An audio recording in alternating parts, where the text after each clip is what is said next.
अस्सलाम वालेकुम, this is me dietitian smile. Weight loss वालों को ना अपनी जिंदगी में बार बार वेट स्टॉक का मसला फेस करना पड़ता ही है। अब इसकी क्या रीजन है? जब भी किसी का वेट स्टॉक होता है वो बहुत परेशान हो जाता है कि पता नहीं क्या करूं, मैं क्या ना करूं। तो ये वीडियो उन लोगों के लिए बहुत इंपॉर्टेंट है and literally this is a summary of my whole practice. अभी तक मैंने जितने सैकड़ों हजारों क्लाइंट्स को डील किया, अब वो उनका वेट क्यों स्टॉक होता है उनकी पूरी हिस्ट्री को देखते हुए ये मैंने 5 पॉइंट आज के लिए कंपाइल किए हैं और आई एम प्रीटी श्योर कि अगर आप इन पॉइंट्स को सॉल्व कर लेते हैं तो आप इजीली वेट स्टॉक फेज से निकल जाएंगे। आपको अगर आप मेरा पेज विजिट करें उसमें आपको सैकड़ों रिव्यूज मिल जाएंगे जिनका वेट स्टॉक हुआ है या जिनका वेट स्टॉक सॉल्व हुआ है। अब ये जो 5 रीजंस हैं कि वेट स्टॉक क्यों होता है। नंबर 1 रीजन जो बहुत कॉमन है वो ये कि क्लाइंट अपनी डाइट में कार्ब उन्होंने निकाल रखा होता है। लेकिन लो कार्ब डाइट है ना, ये कुछ टाइम पीरियड के लिए तो ठीक है, लेकिन अगर आप ऑन अ लॉन्ग वे इसको लेके चलते हैं, सिर्फ हाई प्रोटीन डाइट लेना शुरू कर देते हैं। अब लो कार्ब डाइट का मतलब यह है कि रोटी नहीं ले रहे, चावल नहीं ले रहे, सिर्फ गोश्त पे गुजारा कर रखा है या फिर इसी तरह फ्रूट्स पे गुजारा कर रखा है। तो अगर आप बिल्कुल अपनी डाइट को जो है वो लो कार्ब करते हैं, इससे होगा ये कि आपका वेट स्टॉक होगा। तो अगर आपका वेट स्टॉक हो रहा है तो आप चेक करें कि आपकी डाइट में रोटी चावल है या नहीं। कुछ लोगों को ना बड़ा एक वहम होता है कि नहीं मैं रोटी लूंगी तो वेट भरने लग जाएगा। ऐसा नहीं होता है। खास तौर पे मैं एशियन की बात कर रही हूँ क्योंकि हमारी बॉडी इम्यून है, हम बचपन से रोटी चावल खाने के आदी हैं। तो इसीलिए अगर रोटी चावल को सही टाइम से सही क्वांटिटी के साथ खाया जाए तो इससे कोई मसला नहीं होता। नंबर 2 थिंग जो है वो है आपकी लो कैलोरी डाइट। अब लो कैलोरी डाइट में ये है कि रोटी चावल खाया जा रहा है लेकिन बहुत कम क्वांटिटी में। मतलब पूरे दिन में बस थोड़ी आधी रोटी खा ली या पूरा दिन गुजर गया तो सिर्फ जो है चने बॉयल करके खा लिए या सब्जियां खा ली। कुछ लोग इस तरह की डाइट भी करते हैं, लिक्विड डाइट करते हैं, कीटो डाइट करते हैं, बनाना डाइट है, एप्पल डाइट है, ओट्स, पता नहीं कौन कौन सी डाइट्स हैं। मेरे पास जब भी वेट स्टॉक केसेस आते हैं तो अगर किसी का बहुत बुरा वेट स्टॉक होता है उसमें 90% ये रीज़न होती है कि वो लो कैलोरी डाइट पे होते हैं। हाँ, जब नॉर्मली क्लाइंट डाइट कर रहे होते हैं ना कि रोटी चावल भी ले रहे हैं, सारी चीज़ें, उसमें वेट स्टॉक होता है, ये एक नॉर्मल सिचुएशन है। लेकिन वो 2-3 दिन के लिए होगा, फिर दोबारा ठीक हो जाता है, मैक्सिमम 1 वीक के लिए होगा। लेकिन जो लोग लो कैलोरी डाइट पे होते हैं उनका महीनों फिर वेट स्टॉक ही रहता है। इसकी वजह ये है कि देखें हमारी जो बॉडी है ना उसकी रिक्वायरमेंट है फॉर एग्जाम्पल 1500 कैलोरीज। 1500 कैलोरीज पे वो अपना पूरा काम कर रही है, यानी कि हमारे जो इंटरनल फंक्शन है कि डाइजेशन हो रही है, हम चल फिर रहे हैं, कोई काम कर रहे हैं, हमारा ब्रेन फंक्शन कर रहा है। तो इस सारे कामों के लिए बॉडी को एनर्जी की ज़रूरत है।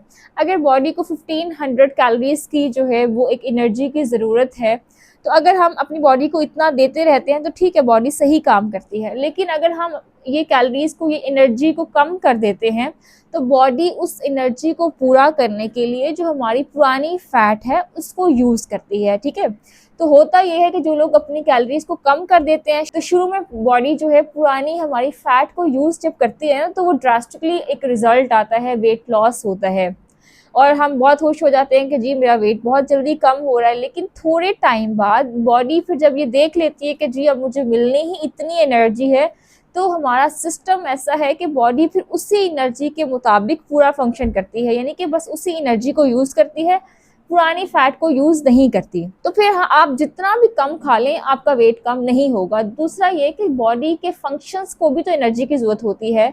खाने की डाइजेशन के लिए भी एनर्जी की ज़रूरत है, मेटाबॉलिज्म को बूस्ट करने के लिए एनर्जी की ज़रूरत है। अगर आप कुछ कर ही नहीं रहे, कुछ खा ही नहीं रहे तो आपकी बॉडी कैसे फंक्शन करेगी? जब पिछला हजम ही नहीं होगा तो आपका वेट कैसे कम होगा? तो इसीलिए लो कैलोरी डाइट बिल्कुल भी बेहतर नहीं है वेट लॉस के लिए। कभी कभार 1 हफ्ते के लिए की जा सकती है, लेकिन अगर आप चाहें कि इसी से ही पूरा आप वेट कम कर लें तो ये बिल्कुल पॉसिबल नहीं है।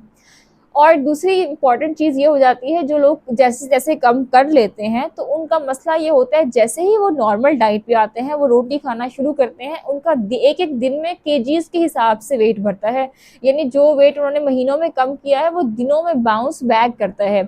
आजकल वेडिंग सीजन है, क्लाइंट आके कहते हैं मैम मैंने 20 केजी कम करना है 1 महीने में, 30 केजी, मतलब इस तरह की सोच के साथ आ रहे होते हैं। मेरी रिक्वेस्ट सबसे यही है कि अपना टाइम वेस्ट ना करें, क्योंकि इस तरह आप वेट लॉस करेंगे तो कोई फायदा नहीं है। मैं पर्सनली बिल्कुल भी सजेस्ट नहीं करती, ना ही मैं नॉर्मली इस तरह की डाइट करवाती हूँ। हाँ, ड्यूरिंग जर्नी 1 वीक के लिए करवाई जा सकती है, उसमें मसला नहीं है। तीसरी जो रीज़न है वो है लो वाटर इनटेक। अब इसमें होता ये है कि देखिए अब ना आप सोच रहे होते हैं कि जी मैं तो डाइट भी सही से कर रही हूँ, मैं तो वॉक भी कर रही हूँ, फिर भी मेरा वेट लॉस नहीं हो रहा और मैं एक्सरसाइजेस भी कर रही हूँ। तो इसमें रीज़न ये होती है अब ख़ास तौर पे सर्दियों में कि पानी कम पिया जा रहा होता है। मैं बार-बार ये बात करती हूँ कि water is very important for the break down of fat.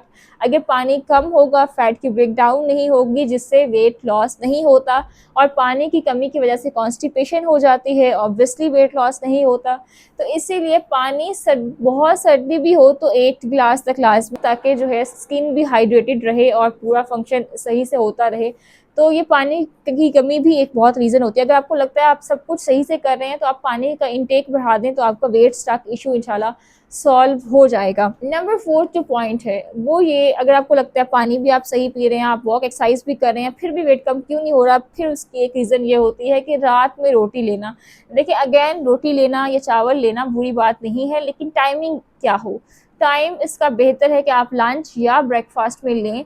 अगर आप कार्ब को डिनर में लेते हैं, ख़ास तौर पे रोटी या चावल आप डिनर में लेते हैं, इससे वेट स्टॉक होता ही है। मेरे पास बहुत सी ऐसी जॉबियंस आते हैं कि जी हमें तो मिलता ही रात में खाना है, हम दोपहर में नहीं ले सकते, तो मैं उनको रात में एडजस्ट कर देती हूँ रोटी चावल। लेकिन उससे भी यही होता है कि शुरू में वेट लॉस होता है, बाद में बहुत स्लोली हो रहा होता है या वेट स्टॉक हो जाता है।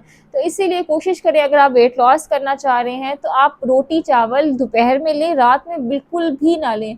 पूरे हफ्ते अगर आप डाइट करेंगे, एक दफ़ा रात में राइस ले लेंगे तो आपका वेट स्टॉक हो जाएगा, ये गारंटीड है। और आखिरी जो चीज़ है वो है हिडन कैलोरीज। अगेन, हमें लग रहा होता है कि हम डाइट भी कर रहे हैं, हम एक्सरसाइज भी कर रहे हैं, पानी का इंटेक भी ठीक है, तो वेट क्यों कम नहीं हो रहा। वेट इसलिए कम नहीं हो रहा होता क्योंकि हम बहुत हिडन कैलोरीज ले रहे होते हैं। अगर हम फ्रूट खाते हैं तो फ्रूट खा लिए, 2-3 सेब खा लिए, साथ जो भी अनार है वो खा लिया।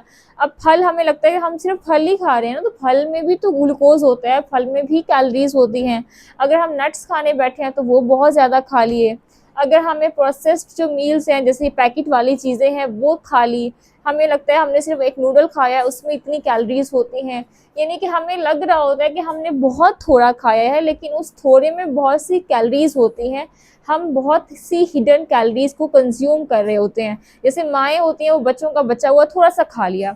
जब मेरे पास वेट स्टॉक की वो क्लाइंट आते हैं ना, उनसे उनकी हिस्ट्री लेती हूँ तो पता चलता है कि जी हमने कुछ नहीं खाया, लेकिन वो फलाने ने बचा दिया था, थोड़ा सा वो खा लिया। हमने कुछ भी नहीं खाया, बस बच्चा केक लेके आया तो थोड़ी सी उसकी बाइट ले ली। हमने कुछ भी नहीं खाया, बस पिज़्ज़े का एक थोड़ा-सा बच गया तो वो खा लिया। ये थोड़ा-थोड़ा बहुत ज़्यादा कैलोरीज़ हो जाती हैं। तो इसीलिए अपने डाइट प्लान पे स्टिक रहें, ये हिडन कैलोरीज़ से बचें, पानी का इंटेक बेहतर रखें, रोटी दोपहर में लें और इसके अलावा शाम में प्रोटीन का पोर्शन लें। अपनी वर्कआउट 40 मिनट तो लाज़मी करें। इस तरह की प्रैक्टिस को अगर आप करेंगे, इसको प्रैक्टिस करेंगे पूरी डाइट को, तो इंशाल्लाह आपका वेट स्टॉक जो इशू है वो सॉल्व हो जाएगा। आप इसको ट्राई करें, इन 5 पॉइंट्स को, फिर अपने रिव्यूज़ जो हैं वो कमेंट्स में शेयर करें। Until then, be healthy, be productive.